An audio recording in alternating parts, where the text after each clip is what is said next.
نحمده ونصلي على رسوله الكريم أما بعد أعوذ بالله من الشيطان الرجيم بسم الله الرحمن الرحيم وإذا سألتموهن متاعا فاسألوهن من وراء حجاب وقال رسول الله صلى الله عليه وسلم الحياء شعبة من الإيمان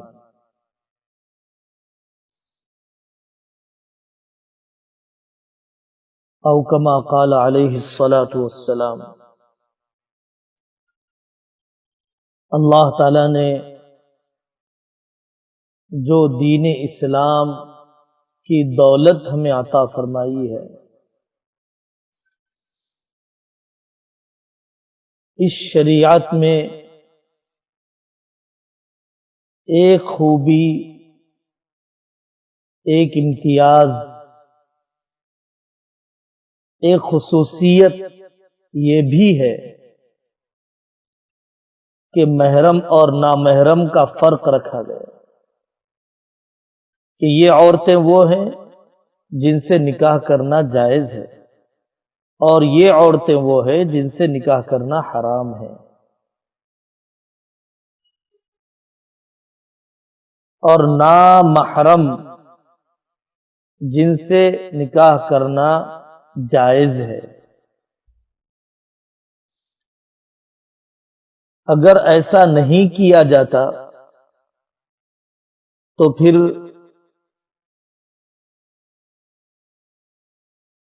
بیوی اور ماں کا فرق ختم ہو جاتا، بہن اور بیوی کا فرق ختم ہو جاتا۔ اگر ایسا نہیں کیا جاتا تو بیٹیاں باپ سے، بہنیں بھائی سے، اور خالائیں پھوپھیاں اپنے بھتیجوں بھانجوں سے محفوظ نہیں رہ سکتے تھے۔ یہ حد بندی ضروری ہے گھر کا نظام، خاندان کا نظام آباد کرنے کے لیے۔ اگر ماں سے، بہن سے نکاح کو جائز قرار دیا جائے، ان کو نامحرم بنا دیا جائے، رشتے کی محبت، رشتے کا تقدس، رشتے کا احترام ختم ہو جاتا ہے۔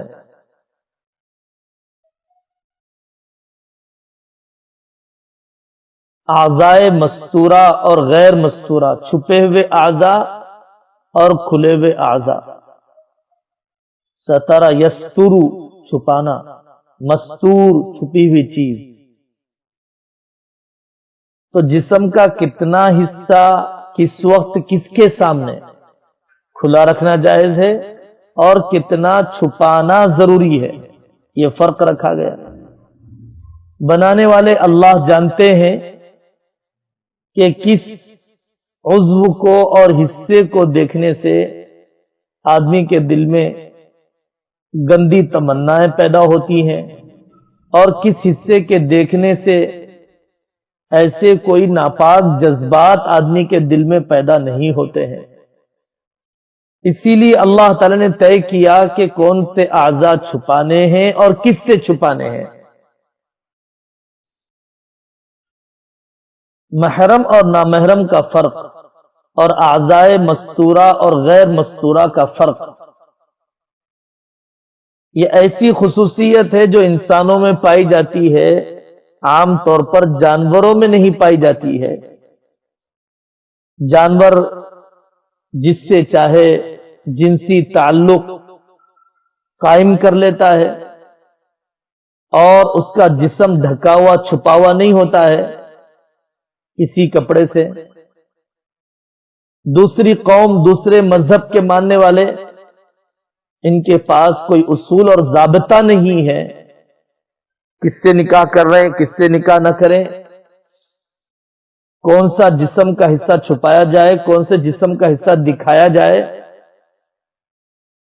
فیشن پرستی بے حیائی ساری چیزیں پیدا ہو جاتی ہیں جب آدمی خدائی نظام سے آزاد ہو جاتا ہے۔ امام غزالی رحمت اللہ علیہ فرماتے ہیں کہ جب مردوں سے غیرت نکل جاتی ہے تو عورتوں سے حیا نکل جاتی ہے۔ سب سے پہلا درجہ ستر کا ہے۔ ستر کا چھپانا، ستر کا دکھانا دونوں حرام ہیں۔ حضرت سلمان فارسی رضی اللہ عنہ فرماتے ہیں لَأَنْ أَخِرَّ مِنَ السَّمَاءِ فَأَنْقَطِعَ، کہ میں آسمان سے گر جاؤں اور ٹکڑے ٹکڑے ہو جاؤں، احب الی من ان انظر الى عورت احد او ينظر احد الى عورتی، یہ میرے لیے بہتر ہے ٹکڑے ٹکڑے ہو جانا اس سے کہ کوئی میرے ستر کو دیکھے یا میں کسی اور کے ستر کو دیکھوں۔ دوسری حدیث ایاکم والتعری، برہنہ ہونے، ننگے پن سے اپنے آپ کو بچاؤ، تمہارے ساتھ ایسے فرشتے بھی ہوتے ہیں جو تم سے علیحدہ نہیں ہوتے ہیں۔ حضرت آقا صلی اللہ علیہ وسلم نے ایک چرواہے کو دیکھا جو تنہائی میں بغیر کپڑوں کے پڑا ہوا تھا، تو آقا صلی اللہ علیہ وسلم نے اسے کام سے نکال دیا اور یہ فرمایا کہ لا حاجت لنا، ہمیں ایسے آدمی کی ضرورت نہیں ہے کہ جو اذا خلا لم یستحی من اللہ، کہ جب تنہائیوں میں جاتا ہے تو اللہ تعالی سے شرم نہیں کرتا ہے۔ ایک اور حدیث میں آقا صلی اللہ علیہ وسلم کا ارشاد ہے نہیت ان امشی عاریہ، مجھے برہنہ یا بے لباس چلنے سے منع کیا گیا۔ ستر کا چھپانا کتنی اہمیت رکھتا ہے۔ ایک ستر کا چھپانا وہ ہے جو نماز میں ہے، اگر بال باہر نکل جائیں 1/4 1/4 تو نماز ٹوٹ جائے گی، ہاتھ کھل جائے، پنڈلیاں ظاہر ہو جائیں، پیٹ اور پیٹ کھل جائے تو نماز کا ستر الگ ہے، اور جس ستر کا دیکھنا ایک دوسرے کے لیے حرام ہے وہ ستر الگ ہے،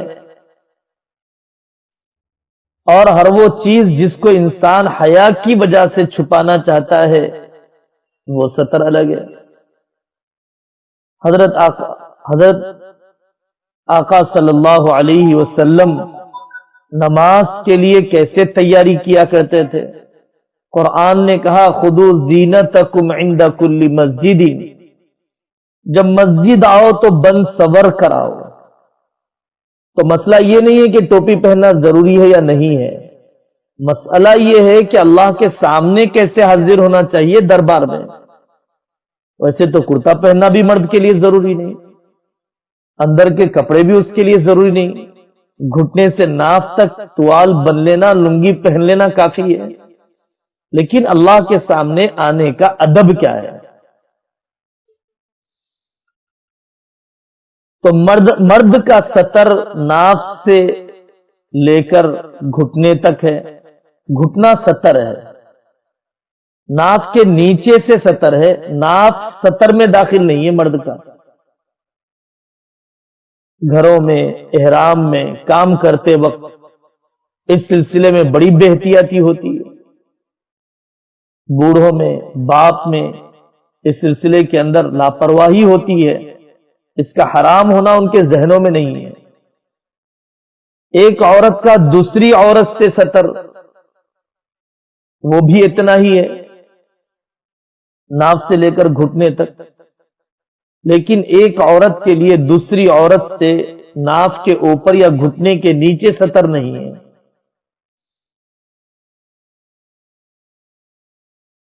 عورتوں کا مردوں سے کون کون سے حصے کا چھپانا ضروری ہے؟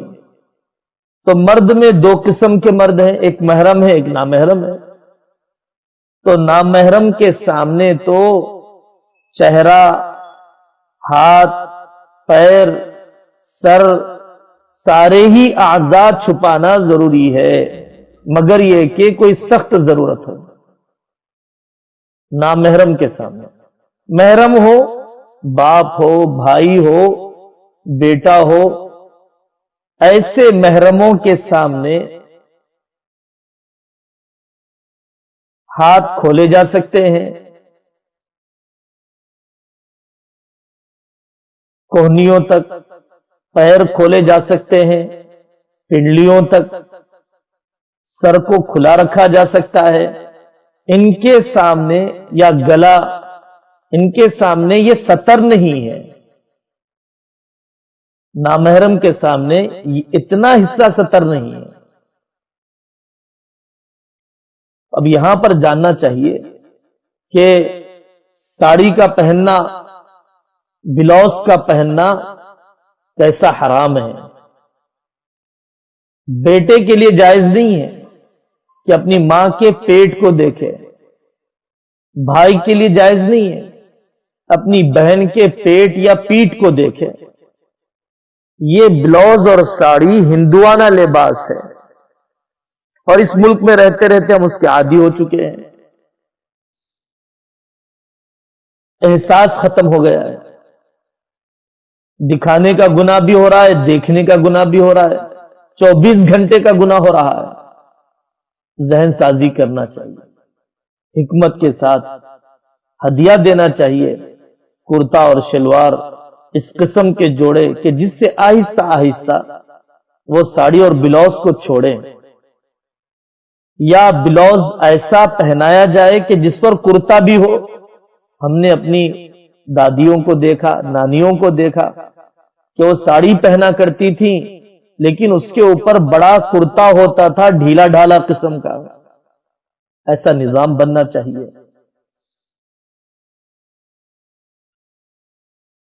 پہلا درجہ یہ ستر کا ہے، دوسرا درجہ پردے اور حجاب کا ہے۔ دوسرا درجہ پردے اور حجاب کا ہے۔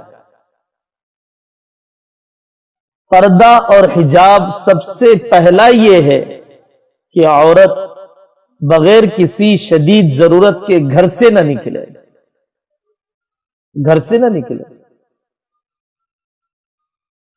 احادیث میں ہے کہ جب عورت گھر سے باہر نکلتی ہے تو شیطان طاق میں لگ جاتا ہے۔ المرأۃ عورت، چھپائے جانے کی چیز ہے۔ عورت کا ترجمہ ہی ہے وہ چیز جو چھپائی جائے۔